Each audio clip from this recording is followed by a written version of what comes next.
Насаат KG тартуулайт. Устаз Абдишүкүр Ажы Нарматов.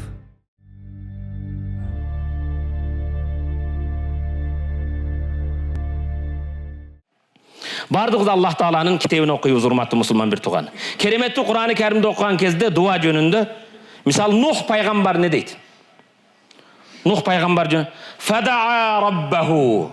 Ал Раббысына дуа кылды. Нух пайгамбар дуа кылса, сен дуа кылбайсыңбы?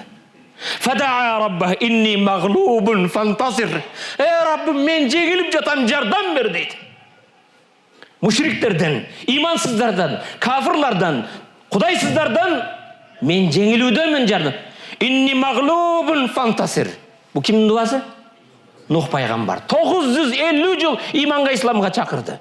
Булар буга карама каршы болду. Акыры фадаа раббаху, Раббысына дуа кылды. Анни маглубун фантасир. Мен жеңилүүдөмүн, жардам бер. Фафатахна абуаба сама бимаъин мунхамир. Асмандын эшиктерин нөшөрлөгөн суулар менен ачып салдык дейт. Тупан сайlı келди. Бардығын жер менен жексен кылды. Бул Куранда пайгамбарлардын окуясын айткан кезде Аллах Таала бизге үйрөтүүчү. Сен сабак алам. Rabbi la tazar alal ardi minal kafirina dayyara. Rabbim, bul kafirlarga meken kılıp berbegen bul жерди. Inneke intazarhum.